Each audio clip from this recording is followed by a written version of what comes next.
welcome to the next episode of the Henry Harrison podcast, Entrepreneurs and Finance. We're very fortunate today to have on the show David Asarnow, and he is an exceptional person. We have mutual friends we don't even know about because we're both members of an entrepreneurs organization, and we both spend time in Atlanta where he lives. And he has just an incredible background of speaking, coaching currently, plus an AI company currently, plus leading a major division of a company to maximum growth beyond expectations, to starting his own franchise business way back 15 years ago, because there's been so much since then. So I'm really looking for, and then a childhood story about how he overcame obstacles. I don't know, this isn't Joe Rogan. We need to normally keep these things to 30 minutes, give or take 40 minutes, but I have a feeling that if we wanted to, we could be a Joe Rogan 3 hour with David. Hello, David. Thank you for coming on. Thanks for having me. I really appreciate it. So let's start with where you are right now, because you're doing a number of things right now that we could talk the whole show on. And why don't we start with that? Right now, a big focus is Business Nitrogen AI. I have two companies, Business Nitrogen and Business Nitrogen AI. And I'm excited about companies being able to leverage artificial intelligence to build, grow, and scale. And one of the things that I realized from all of my years in training, I'm really good at having people take their team and up leveling their talent. And so I've been doing a lot of that lately, and it's fun. It started with me training my team, and now I get to do it for other people and speak at conferences.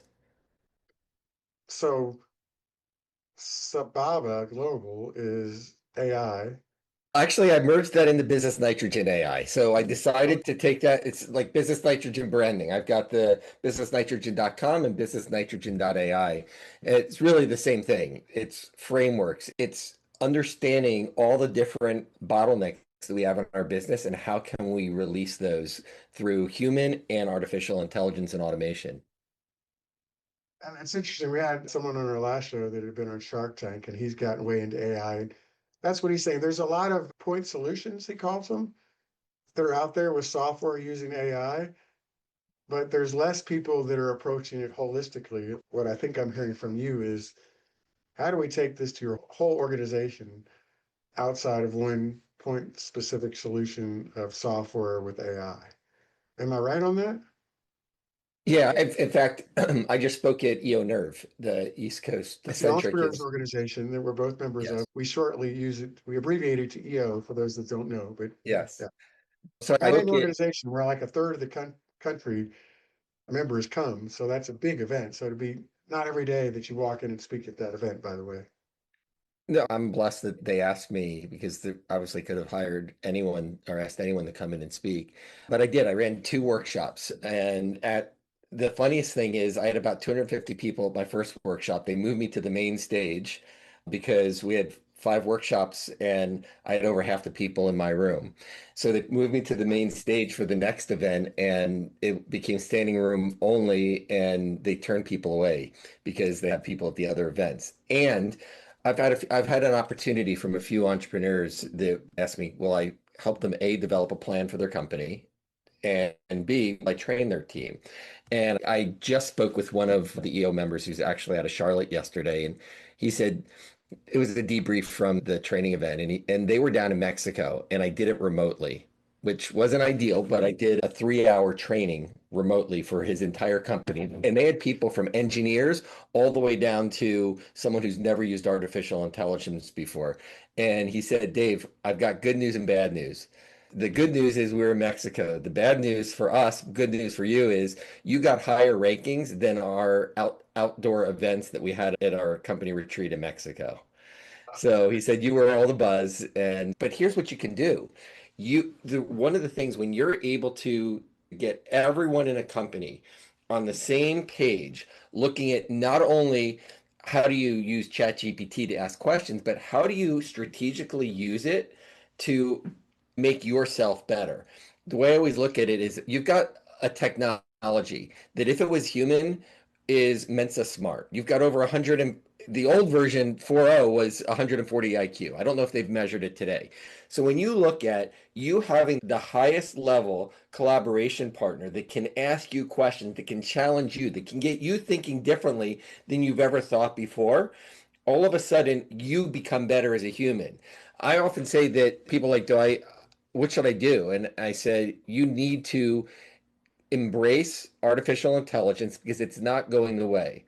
Is it going to replace jobs? Yes, we know it is already, and it will. However, the people who are going to be the most valuable are the ones who know how to harness the power of it. So I encourage companies to train their team and team members, even if your company's not asking you to, you need to spend the time embracing this and learning how you can become better. Yeah, that's terrific. And one thing that I've had some good consultants, really good actually, when I had a home building company that had never been a home builder. That was my first entrepreneur business. And they just saw so many home builders, they had a lot of good perspective. But I also have a certain grudging, but you've never been an entrepreneur. So I love the fact that you not only helped entrepreneurs grow massively in certain divisions, which I want to hear about that, but that you also started your own business, a franchise business. Yeah. So it's kind of like you've done it all. You can never do it all, right? But you've done all the different spectrums from advising, speaking, consulting, helping in the corporate world, which a lot of people are corporate people, right? Probably the majority of the company, to also being a founder, starter, entrepreneur yourself. So maybe compare what it was like to grow the division. Well, you did, I think you did that more than once, but and also what it was to start the franchise company and what it's like to Well, go back and meet some of those franchise people now that still remember you. it's interesting. When I was in corporate America, I was a district manager at first. And I remember bringing the president of the company around to clients, and I was 24 years old. And we were having lunch afterwards, and he said, I've now watched you today. He said, you're not 24 years old. He said, how do you know what you know? And I said, what do you mean? He said, you don't handle yourself like a 24-year-old. In fact, you handle yourself better than the 50-year-olds that are managers in this company. And I said, thank you for the compliment. And I said two things. He said, not only about our company, you know about our competition. You know what makes us different. You had such a relationship with those people.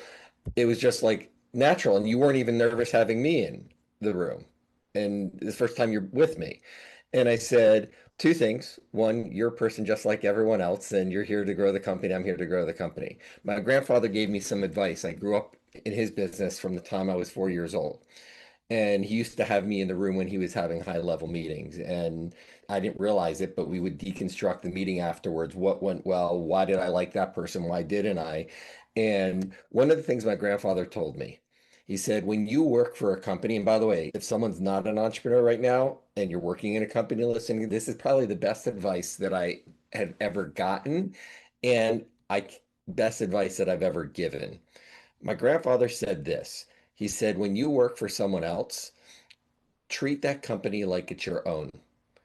Make every dollar that you spend, every investment that you make, fight for that company because there's people are going to want what's in their best interest. He said, if you're willing to do whatever's in the company's best interest, not in yours, you'll rise up within that company and you'll get noticed. And I told him that was the advice my grandfather gave. And here's what he said to me. His name is John. May he rest in peace. He said, David, you're going to run this company one day. And I said, thank you. And the first thing I thought in my mind is I said, no, I'm going to run my own company one day. And that's so how did I do that? I did get an opportunity about 5 years in. I was with that company for 10 years. And I was given an opportunity Great to go. success, that company. Oh yeah, I it's a mean, big success. But here's an interesting thing. I was given an opportunity to go to a startup company and head up their sales and marketing. And it was a new startup. They were raised some capital, and I was offered stock in the company. And by the way, that company exited 10 years later for $500 million. I accepted it, and then I resigned to my company. And the vice president of sales and marketing and the president said, don't announce it to your customers or internally. We want to talk to you first. I said, I appreciate that, but I've already made a commitment. We know. And they met with me. I was bringing a client up to one of the manufacturing plants.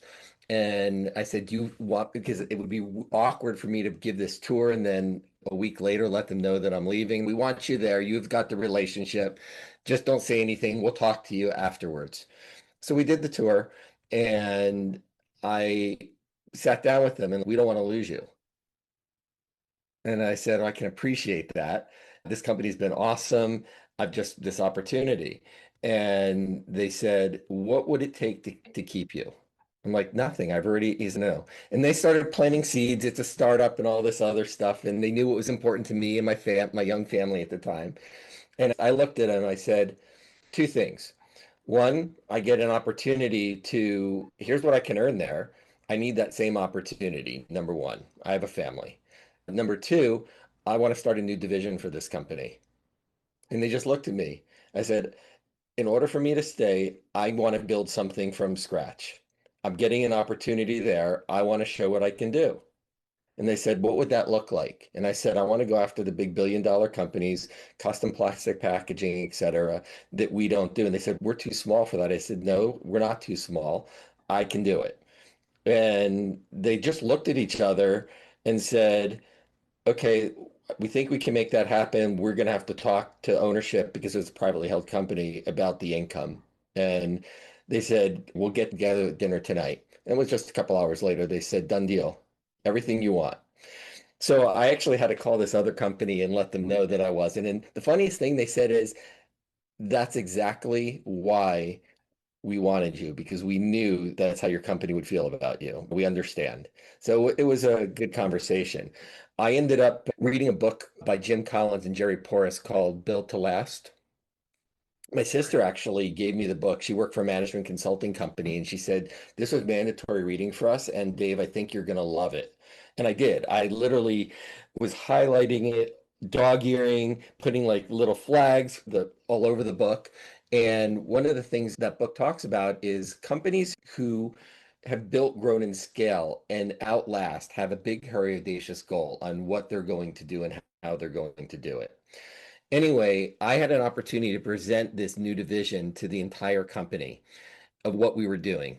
And I created a whole business plan, a SWOT analysis, everything that you need to do to start thinking about how do you separate yourself from everyone else out there. And I remember asking Mark, I said, hey, Mark, before I present this to the company, can I get your feedback? Do you want to see it? He said, no, I'm really preparing all my presentations. He said, I trust you. I said, Mark, I'm making a whole commitment for this company where we're going. Do you want to review it before I make this proclamation of what we're doing? He had no idea about Big Hair Audacious Goal. He had no idea of anything. He's really, I don't have time. And I said, are you sure? And he said, yeah, you got this. I said, okay. So I get up in front of the room and I had this book in front of me. I brought it with me and I talked about this company being around for 50 years, doing $68 million in revenue, and yet we are so much better than we're showing up to be. And here's where we can grow to. In fact, I put up Big Hairy Audacious Goal and I said, here's the Big Hairy Audacious Goal for this new division. Here's what we're going to do. I don't remember the exact words. And then I said, and through doing this, in the next 5 years, I'm going to have the largest division in the company. Meanwhile, that means I'm going to have over a $45 million division, right? Or $40 million division.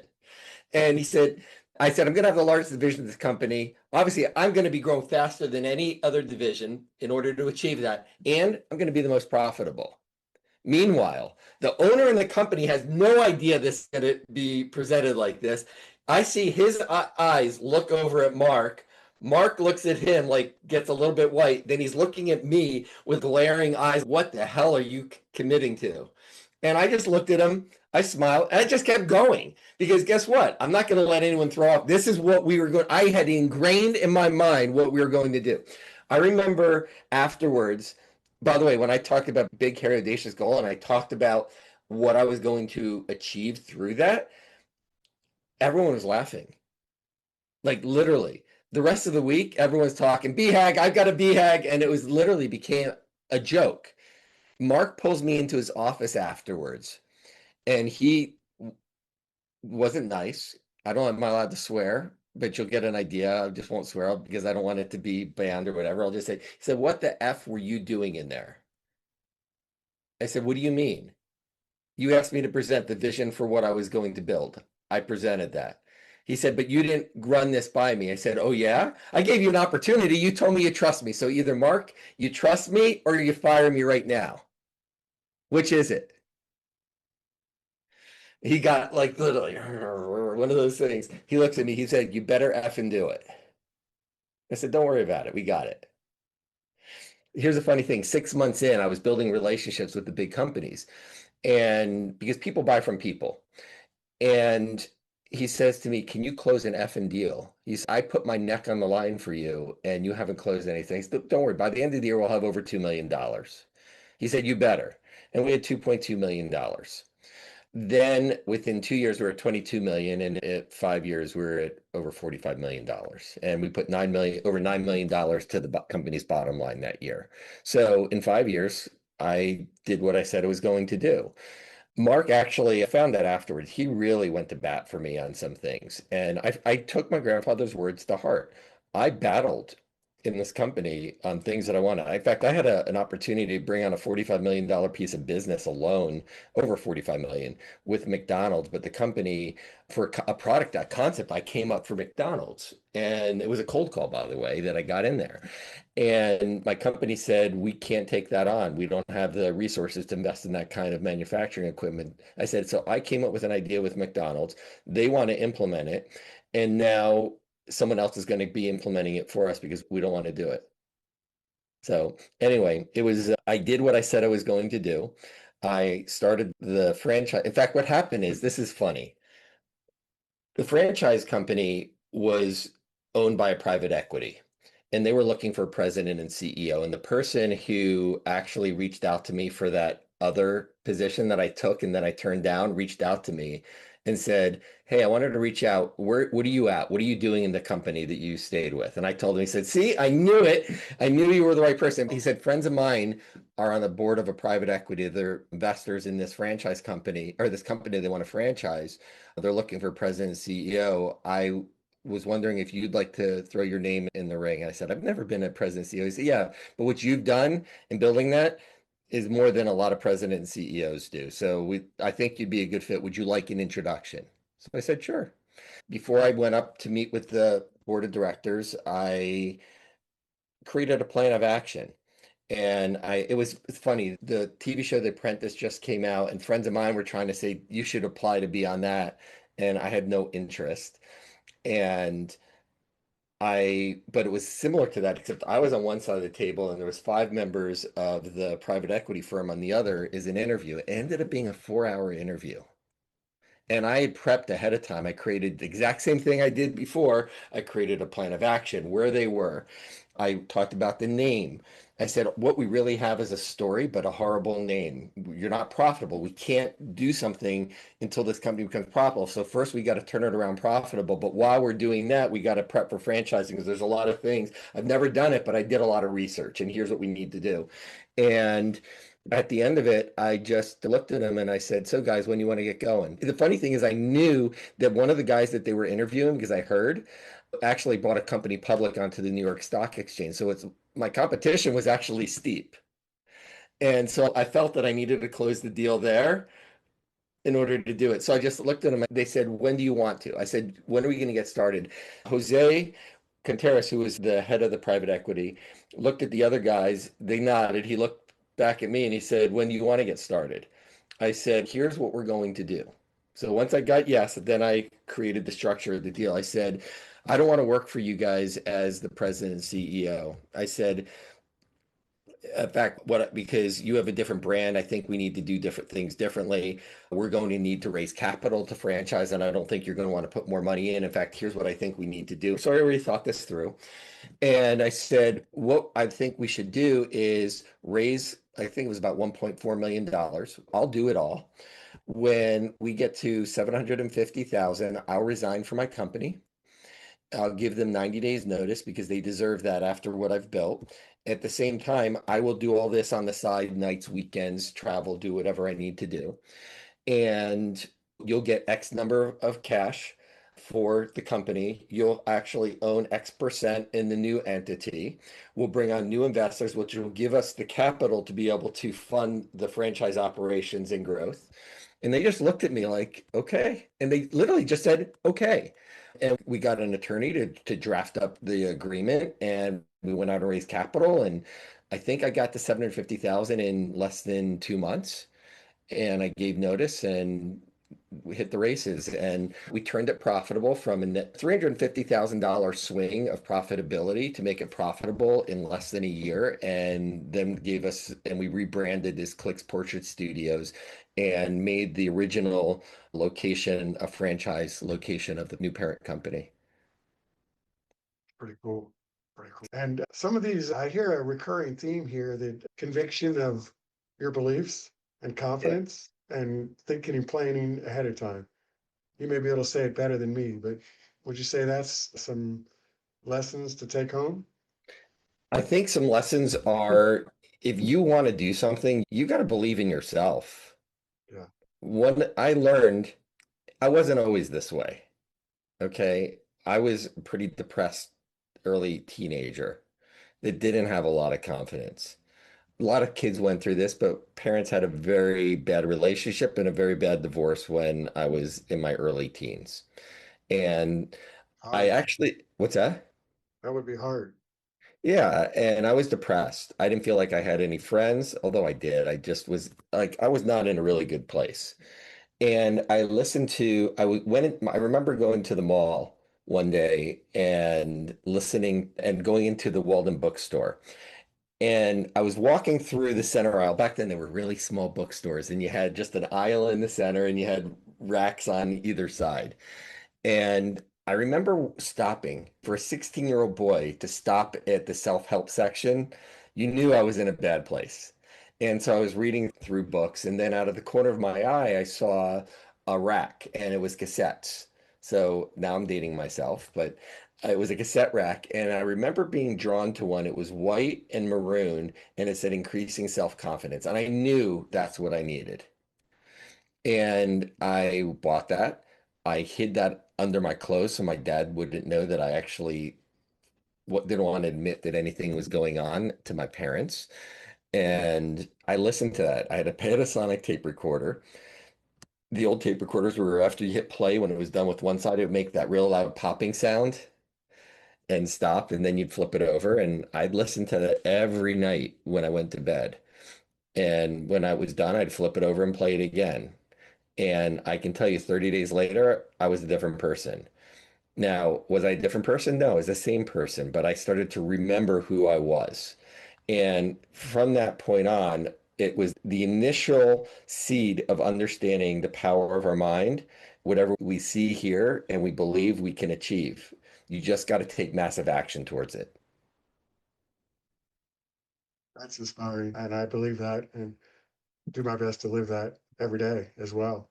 A lot of people try to get a TED talk. A lot of people try to get connected with a famous person, a big name, maybe one of the biggest ever. Most Yeah. people don't turn down one of those opportunities when they come along. So we had a little pre-discussion. So talk about how you turned down one of the biggest names around.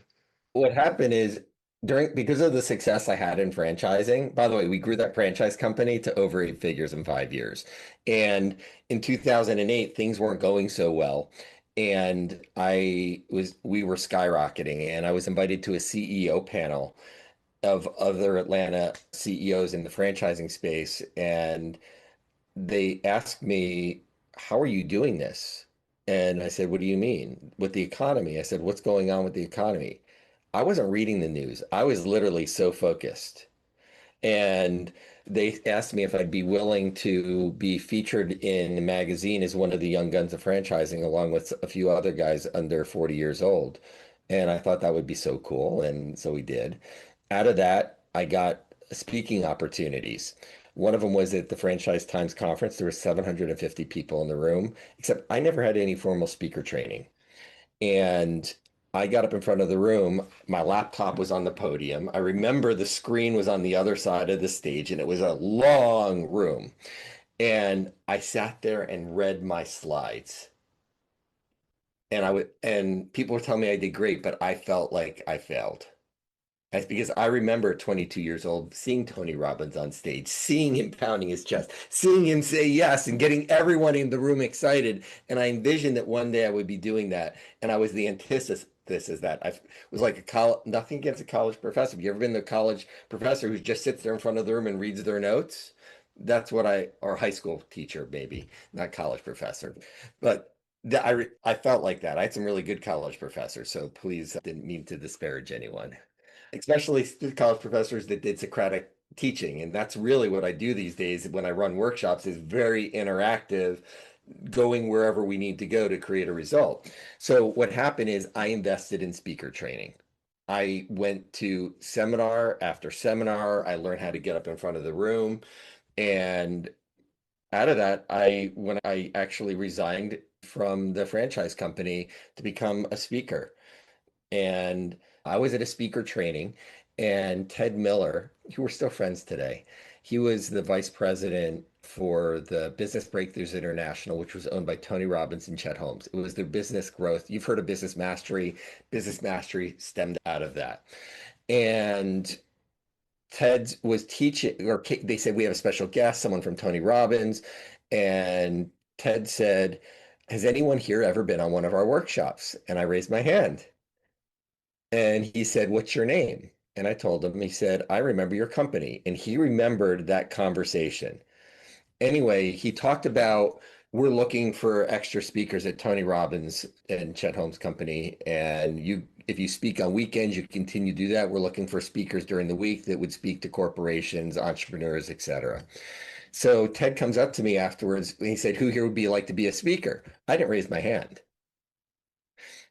Ted came up to me and said, why didn't you raise your hand? You'd be perfect. And I said, I appreciate it. I really want to build my own name. I want to do it on my own. He said, come on. He said, you could still build your own name. Just come with us. I said, I appreciate it. I owe it to myself. And 90 days later, I ran into him and Chet at an event called Sang, started by Larry Benet, called Speakers Authors Networking Group. And Chet Holmes and Tony Robbins were partners in that with him. And so Ted remembered me, gave me a hug, introduced me to Chet Holmes, and told Chet about me being on the webinar. We think David should come here, work with us. And Chet's, yeah, you should come speak with us. You should be on our team, be coach or consultant with us. He asked me what I'm doing. I said, I'm doing speaking, coaching, consulting, which I still do today.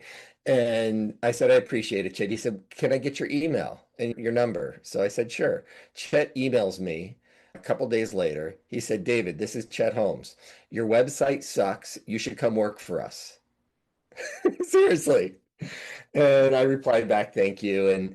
But what happened is a couple months later, I wasn't getting the speaking gigs I thought I would.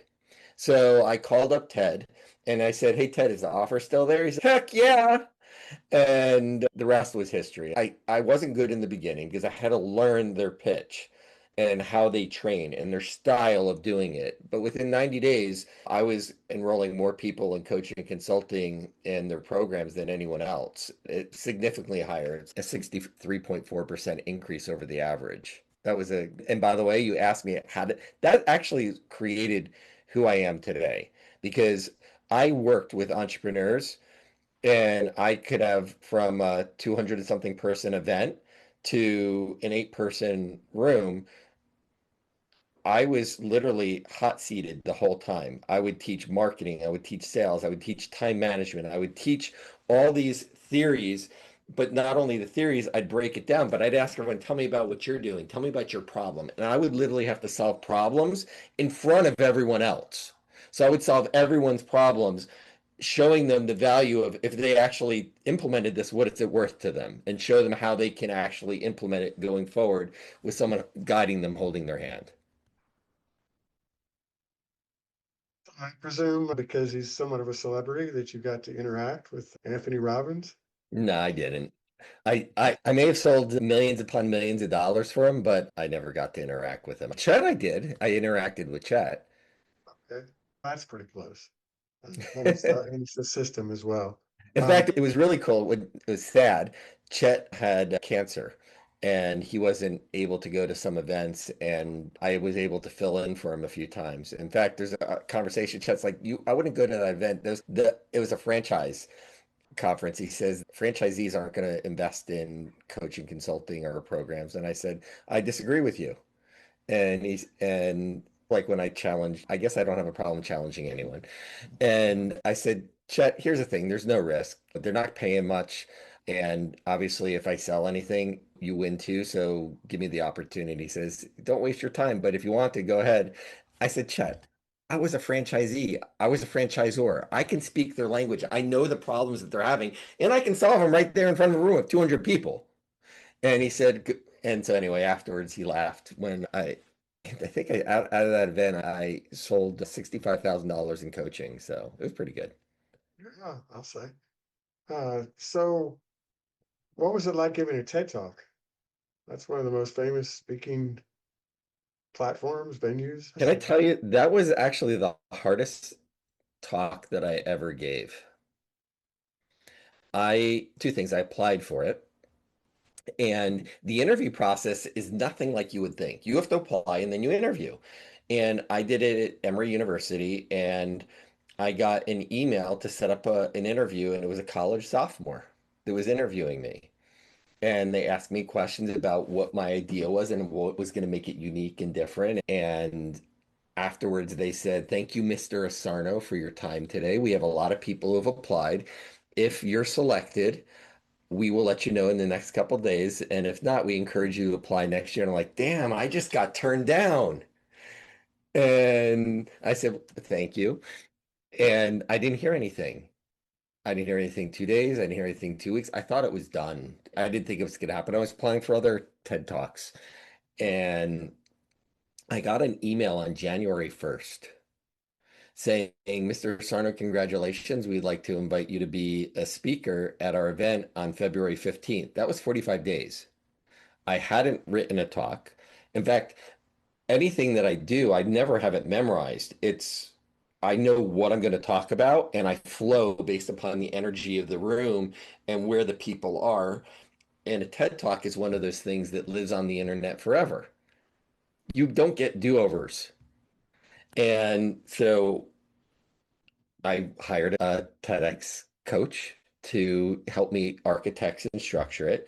I canceled pretty much every meeting from January 15th until February 15th. And all I did is practice my TED Talk because knew that I needed to give it in a way that came across naturally as a conversation, because that's what TED Talks are. It's a discussion of ideas. And so I did it. And the funny thing is, it was the first time my family ever saw it. I didn't want my family to watch me. So my mom was there, my my kids were there, my wife was there. And some of the stories that I told was the first time that I've ever spoken those live. And I did that on purpose because I wanted to feel the emotion of sharing it, and I knew it would if it was the first time I was ever delivering that stuff in front of anyone. Wow, that's a very neat approach to that. So here you are. You've got this wonderful history of success, prosperity, abundance, personal growth, helping other companies, helping entrepreneurs, helping big corporate America, helping middle corporate America. Yeah. What's on the horizon here? I don't see you stopping anytime soon, but No, I'm not. Right now, what I'm having a lot of fun doing is I still do growth consulting for companies. It's funny, people see me speak on AI and they'll hire me to do an AI plan. And through that, I can't help but weave in the AI strategy along with the business and marketing strategy and give them growth ideas because that's just ingrained.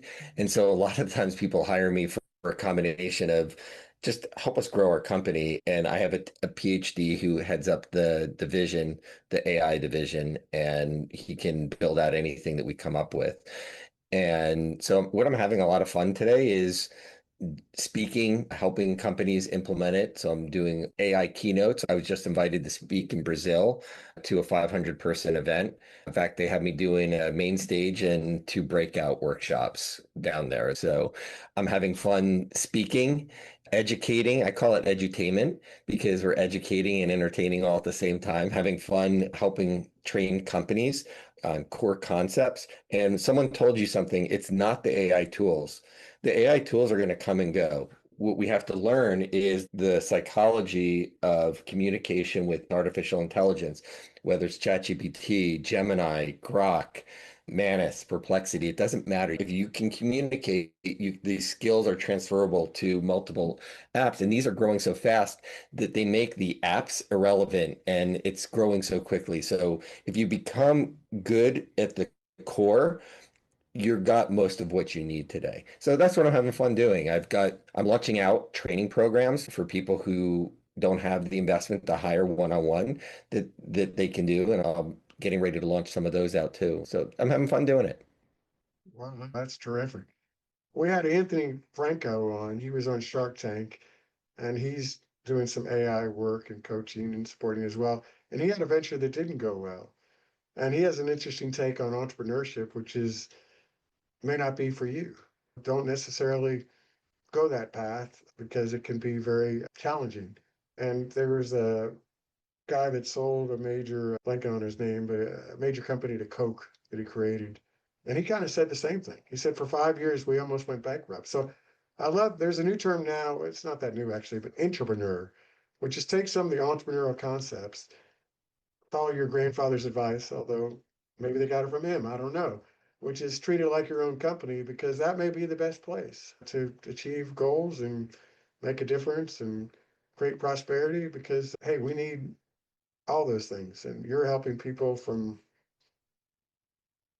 all different ranges, it seems to me. So I was an entrepreneur, okay? And that's not a bad place to be. It really isn't. And before someone steps into entrepreneurship, you have to make payroll. You've got to figure things out. You'll go years many times before you're making the kind of profit. And there's a lot of struggle. Only do it if it's something you really want to do because you'll work more hours and you'll make less per hour typically, at least in the first years, 5 years, sometimes 10 years or more. And all of a sudden you get success. Entrepreneurship, similar mindset. And if you're able to be a great entrepreneur in a corporation or a company, you get noticed and you get opportunities because there's not everyone's like that. not everyone's like that. No. And so I've got to ask before we wrap up, first of all, if there's something you'd like to wrap up about. But second of all, you've got these, and I didn't ask you before we started, but you got these interesting plaques behind you there, and they must Yeah. have some significance or you wouldn't have them there. What are they? There are two awards one of the softwares that we've used over the years is called ClickFunnels. It's a marketing funnel builder software. And each of these are for marketing funnels that did over $10 million each. Wow, that's terrific. Uh, So that's what they are. And yeah, it's one of the tools that we use, but I'm tool it was agnostic. it was one of the founders of Body Armor, which was I think $1 billion sale to Coke, that saying, "Hey, you might be better off in so many words at Coke than if Body Armor failed or if we'd gone bankrupt because it was so close to that." Elon Musk famously almost went bankrupt a few times, and Yeah. there's a place for everyone. Even though I have a passion for entrepreneurs, I love entrepreneurship. I love the mindset. I love the mindset of wanting to create, wanting to build, and wanting to achieve big goals, big, audacious, hairy goals, as you They say. carry audacious goals. And no matter what you're doing, do it. And being one good thing about being an employee is you can clock out after hours. You're not working weekends. You may be on vacation internationally. I was just hiking with my son in Nepal and I said, I'm going to be unavailable. Although I got a text message and it just so happened I had internet. I wish I didn't, but I did. And I'm like, what's going on? And there was a fire and I had to put out a fire. And I was literally probably at about 12,000 feet when I put out that fire up on a mountain in a village. Uh, shall we wrap up on that? We can wrap up on that. Hey, thank you so much for coming on. Really terrific. I know people are going to really enjoy this and get a lot of benefit. My pleasure. Thank you for having me.